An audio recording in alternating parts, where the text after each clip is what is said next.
Welcome to Ignatius Press Off the Shelf, I think it's called. We're going to continue with Newman's book on Newman by Ida Görres. We almost finished, we thought we finished chapter 4, but we're going to move to chapter 5. But Vivian has something to say, and then Thomas, who's behind the scenes, you can't see him, but he's really there. He's a young man, so while we were discussing things, at a higher level, he was on his phone checking to see whether Newman knew anything about Thomas Aquinas. And tell us, Thomas, what you found. Well, first of all, Newman translated St. Thomas's Catena Aurea, which is just kind of a compilation it's a commentary on the Gospels by the Church Fathers, so that's not directly Aquinas himself. But he also referenced in a letter to his old friend Pusey, after his conversion to Catholicism, he defended transubstantiation by quoting St. Thomas Aquinas' Summa Theologia. So He was at least conversant with Aquinas. Yeah. You probably looked at it. Good to know. That's good to know. Thank you, Thomas. That's good clarification. And then, Vivian, you had something on chapter 4? Well, we left off talking about Newman not wanting heretics burned at the stake, which I'm glad to hear, and that I'm glad to hear that Joseph agrees. But also, Vivian, don't sound so surprised. But what's interesting is that Newman respects freedom so much that he doesn't even want to see at the bottom of 115, people's willingness to believe must never be unduly burdened, least of all with violence, cunning, or cajoling. So this respect for human freedom, we want people engaged with the truth. We don't want to coerce them. We don't want to manipulate them.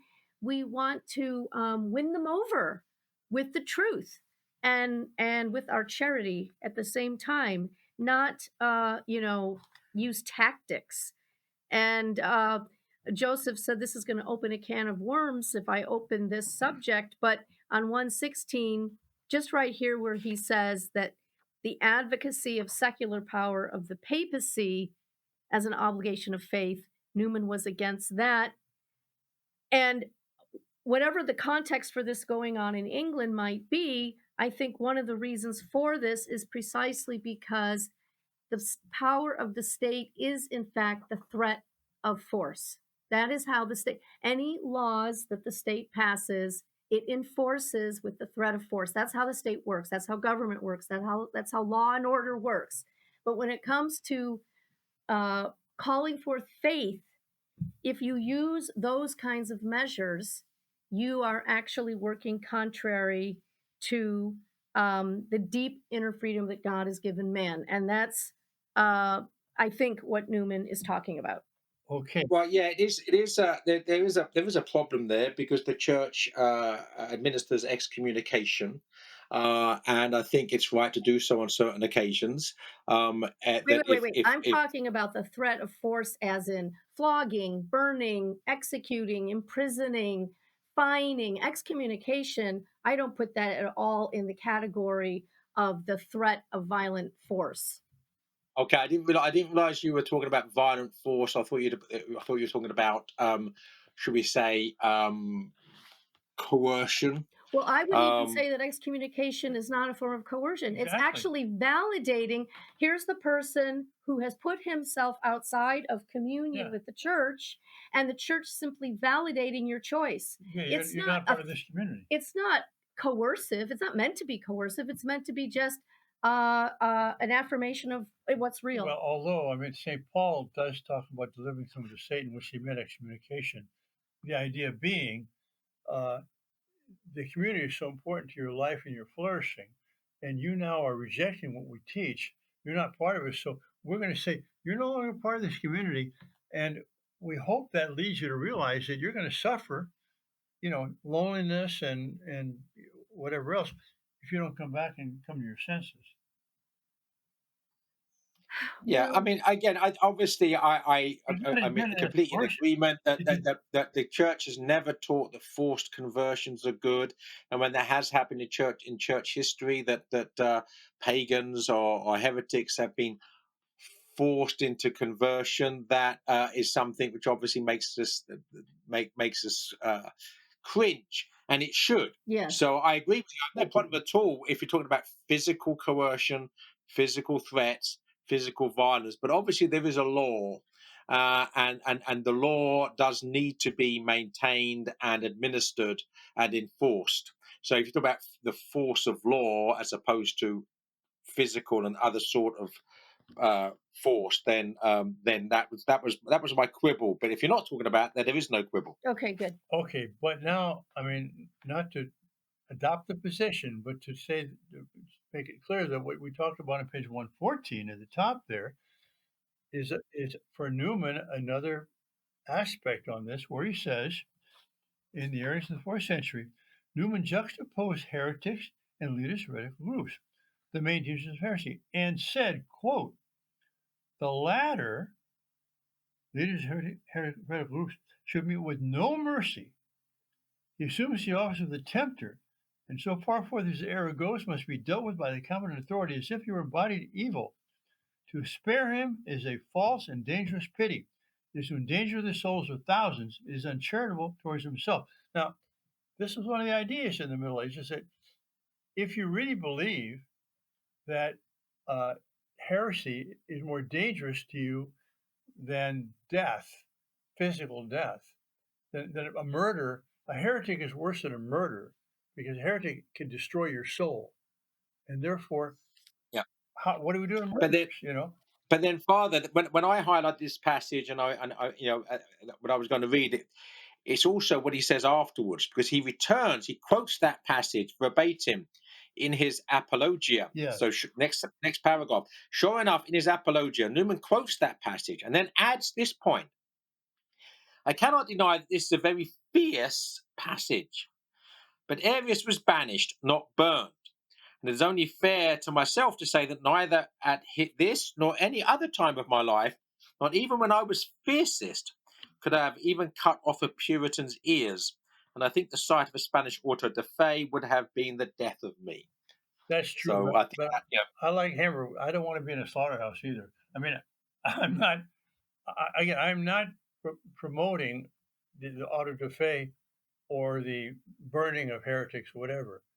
But I'm saying, to understand how the thinking went there, is that they thought the life of the soul was more important than the life of the body, and they burned and they crucified or they executed murderers, and therefore they did the same thing to heretics because it's worse than murder. Well, even though that might have been what they were thinking, I think it's still fair to say that they were wrong. Yeah, that's right. Okay. Yeah.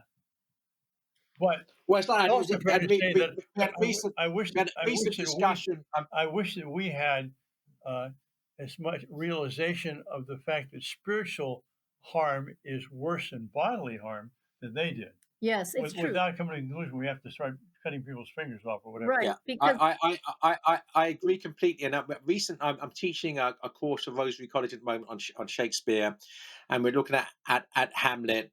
And one of the students in the discussion prompt was uncomfortable with Hamlet being told by his father, the ghost of his father, to get the vengeance of the law on King Claudius, because she was opposed to the death penalty. And I said, well, the point is that the personally speaking, I'm also opposed to the death penalty in our own times. I don't think it's actually something which is needed or necessary or good or humane.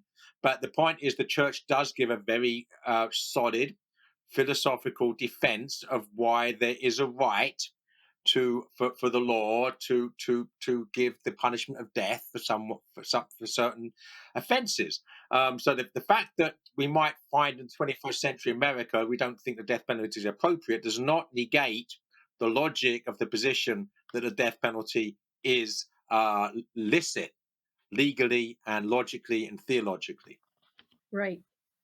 I would say not more than just licit; it's moral. And Yes. I would not object if there was never a death sentence given anywhere. but I will object to saying that it's immoral to do it. You know, that's the problem. That's my position exactly, and that was my position with the student.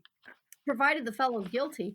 Well, Well, yeah. that's one of my objections to it, because we do know that sometimes people are put to death Yes. sentence, and then later subsequently exonerated. Yes. Through forensic evidence or what have you. That's one of my reasons for thinking it's not appropriate, but doesn't mean it's not moral. Right. Right. Well, now we're going to get to chapter 5, All right. taking Christianity seriously, the tracts and sermons. Well, I'm going to hand off, because I'm stating quite clearly now. I've only got a passage on page 126 and 127 highlighted, so I'm going to pass it over until we get to page 126 at least. All right. Well, let me see here. So far, I didn't highlight anything. I mean, I enjoyed the chapter for sure.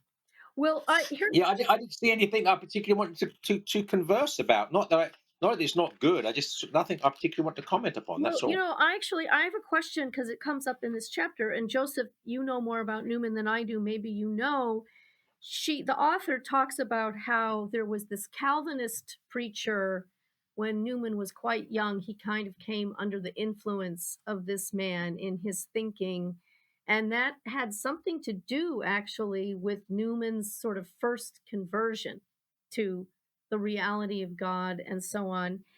And now on 124 in this chapter, we have the author talking about Newman had turned away from the Calvinist system only when he realized that it has no answer to the phenomenon of human nature. So he knew well that Christian behavior is anything but something to be taken for granted. It is rather, although to the saints easy and comforting, nonetheless to the natural man difficult, embarrassing, and almost impossible without the assistance of grace. His sermons are above all a call to repentance, to a true, perfect conversion of life, readiness to listen to God's word, and so on. So the tract era, if you will, of his life, what is he doing with these tracts? At first I thought they were having to do with helping Anglicans understand some of the more traditional, that were Catholic adjacent, Catholic aligned things that had sort of gone by the wayside. People didn't understand anymore. And he was sort of dusting them off and showing how, no, this really is part of being an Anglican Christian, these elements that people think are popery and so on. But here it seems as though there was also this effort to counter the Calvinist strains in the Anglican Church or whatever. Could you explain?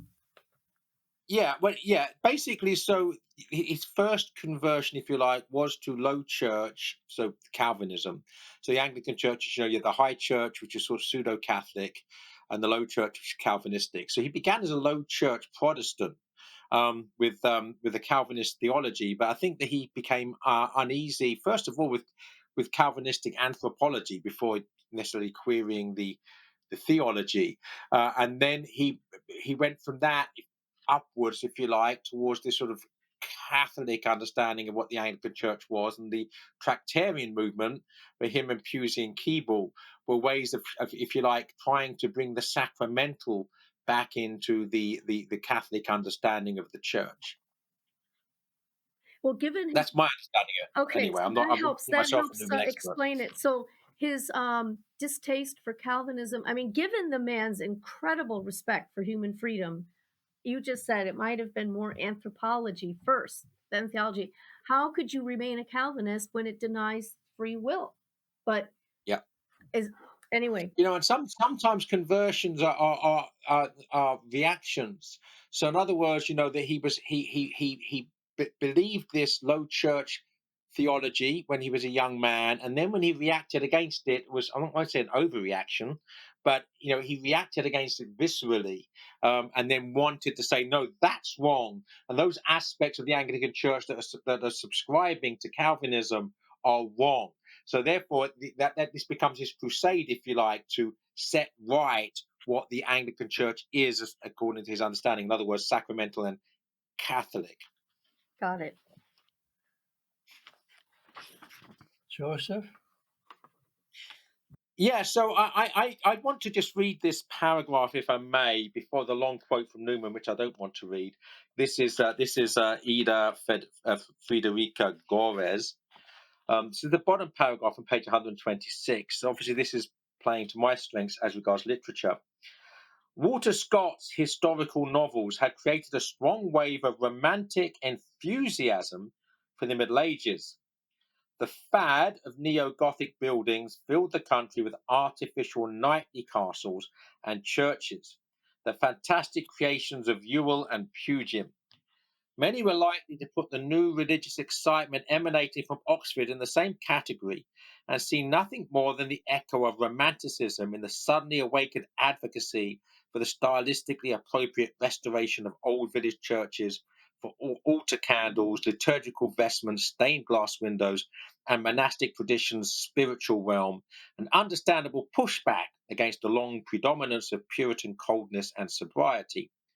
Newman defends himself vigorously and decisively against such mistaken notions, even if he frankly admits the connection. As someone who was independent in taste as well as thought, who did not go along with Gothic trends and preferred the Greek, namely classical style, for him it was really not about aesthetic dalliances. So my uh, I suppose, objection to that. And by the way, it's beautifully written. I don't know how beautiful the original German was, if the translation is as beautiful as that. But the idea that the Gothic revival was merely aesthetic, I think, is doing a great injustice to the movement itself. Augustus Pugin converted to Catholicism before Newman did. It wasn't just aesthetic; it was actually theological, and seeing the theological basis for Gothic architecture. As Chesterton says in his wonderful essay, "The Architect of Spears," that it's the architecture of the church militant, the spires pointing to heaven like spears. So there's an aestheticism to it, but the aestheticism is the beauty of the truth, not beauty for its own sake. So the idea of aesthetic dalliances to sort of to put the Gothic revival, the Gothic. So when it became legal to build Catholic churches in England again, following Catholic emancipation, most of them were neo-Gothic in style. Augustus Pugin designed many of them. Now these are not like Disney-fied, fake or faux Gothic edifices. These are Catholic churches, and they wanted the Catholic churches to look like old Catholic churches. So they built them in a style that was appropriate for Catholicism. My problem here is that she seems to be sort of explaining away something that was integrally a part of the Catholic revival, not just a romantic aesthetic movement. We too in San Francisco have a English neo-Gothic revival church. It's the Dominican church in the city, and it is a lovely place to pray, no question. And it's considered one of the most beautiful, if not the most beautiful, church in the city. And so I understand your point. I think though that Newman is rightfully. I think there's that ascetic quality in him that we see throughout this book, the way she describes his life, that he might have felt a bit of caution that people don't go overboard in attaching too much importance to not that beauty isn't important, but people can become overly attached to the trappings My of things. my Vivian, my problem is not with Newman. My problem is with Ida Federico Gorres's prose here. Right. And I'm And, saying I I think mean, problem she's with Newman, taking. it's she talks about the Gothic revival being an aesthetic dalliance. Sorry, that's a problem. That's a problem, and it's not a problem with Newman. No, I'm not. I'm not. I think her point that he was concerned about aesthetic dalliances is a valid point, even if maybe the way it's stated here in this paragraph that you read, maybe it comes across as a bit overstated or a bit, as you say, not taking into account the spiritual ramifications of this man's I mean, she's architecture. not actually speaking about Newman until Newman defends at the end of that. She's actually these appear to be her views of the neo-medievalist movement in general and the Gothic revival in particular, which is fine. I just disagree with it. Oh, okay. And I agree that in some cases it does look a little Disney-esque, Sir Walter Scott Castle and so on. I mean, I maybe it comes across as if she's overstating the point, but I think it is a valid point. And then some of these quotes from Newman, I think he was simply concerned that things aren't overemphasized. Um, anyway, I think he had an austerity about Even him. the even the use of the neo-Gothic and secular buildings, I thank God that the Houses of Parliament, Big Ben, and the rest of it, which was designed by Augustus Pugin, the Catholic, is not. It looks very similar to Westminster Abbey on the other side of the road. It's not a hideous modern Victorian monstrosity. So even secular buildings built to look medieval look much more beautiful than they would if they were built in some sort of modern style. Well, it's certainly better than brutalism or I mean, I'm not Bauhaus architecture, Bauhaus yeah. architecture, whatever. I'm not saying, don't get me wrong, I'm not saying these things are bad or that they're not beautiful or whatever. I'm just saying that the thing that she's trying to draw our attention to is that Newman himself had a kind of personal austerity that I think kept these things from becoming mere dalliances, whereas in other people, maybe not so much. That's all. I don't think her point is invalid,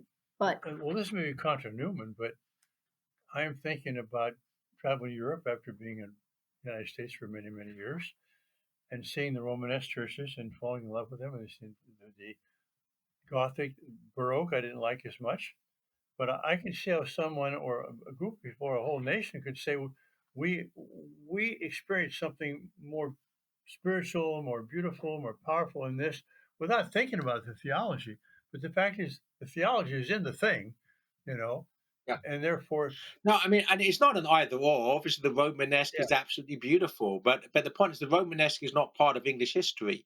We move from the round towers of the Saxon churches to the Norman churches with the Norman arches to the Gothic arches. That's Northern European spiritual architecture. This part of what it is to be an English Catholic, which is why Westminster Cathedral, which I also love in London, the Catholic Cathedral, which was not built to the end of the 19th century in the Romanesque style, looks a little bit odd and exotic because it's not something which is in keeping with the rest of the architecture of the country. Even though I think it's beautiful, it's a little bit out of place, but it's still beautiful. but here's an interesting thing which may relate to what we talked about Thomas Aquinas and Newman, is that Newman had an aesthetic preference for the classical, mhm. for the Greek, Yeah. all right?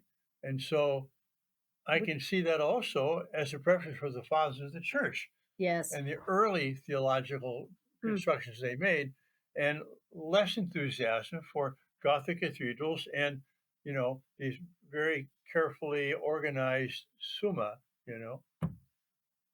Yeah, no, I understand. And I said it's not either or; it's both and. Yeah. So I just think that to dismiss it as an aesthetic dalliance is yes, yes. what Maybe, I'm saying. maybe she worded it a bit strongly. I would prefer to do now then is just quote from Newman himself about what he's getting at in his own words, as opposed to someone else like her, the author. And the quote, that long quote on 128, where it continues, you know. Um, he says, well, actually, at the beginning of 127, the bottom, I fear a number of persons, a growing number, in various parts of the country, are likely to abandon themselves to what may be called the luxuries of religion. Nay, I will even call them luxuries of devotion. And the consequence of this, it is very distressing to contemplate. Now there's an ellipses, so something's missing here. Let us not keep festivals without keeping vigils. Let us not keep Eastertide without observing Lent. Let us not approach the Sunday feast without keeping the Friday abstinence. Let us not adorn churches without studying personal simplicity and austereness. Let us not cultivate the accomplishments of taste and literature without the corrective of personal discomfort. Let us not attempt to advance the power of the church, to enthrone her rulers, to rear her palaces, and to ennoble her name without recollecting that she must be mortified within while she is in honor in the world, and must wear the Baptist hair shirt and leathern girdle under the purple ephod and the jeweled breastplate. Beautiful. Make of that what That you was- will. Yeah, well, no, that was worth reading merely for the absolute beauty of the prose, the beauty of the thought, the clarity. Absolutely. Thank you for reading that. It's beautiful. Not going to argue with Newman. I was arguing with Görres. Right. I have nothing else on this chapter. Obviously, we're getting towards the end, but I'm going to defer for the remainder of it to either of you. I enjoyed the chapter, but as you, there's nothing specific that I underlined. It was just the overall thought of the chapter, or the theme of the chapter, which I thought was very good. Vivian? Well, I just love the way this chapter ends on 138, a quote from, well, it starts out with a quote from the author, but ends with a quote from him. You can see that he's fighting this battle on all fronts all at once. And part of the battle that's being fought is the fact that the Church of England is a state church. And so that has already kind of corrupted it in a way. And battling with people inside of it, it makes it that much more complicated because you're battling with the very identity of the Englishman if you start going after his church, or maybe what he thinks is his identity or the national identity or whatever. But this line here on the bottom 138, it starts out with the author. When personal taste and one's origin, party affiliation, school, and ultimately the will of the crown decide what one believes and rejects, one has to ask, is there any belief in the English church at all? And now the next chapter being his move to Rome, I just thought that was the perfect segue. Good. Absolutely. Yeah. Thanks for reading that. It's a good way of concluding the chapter. And our session. So let's come back for chapter 6 on Rome. God bless you all.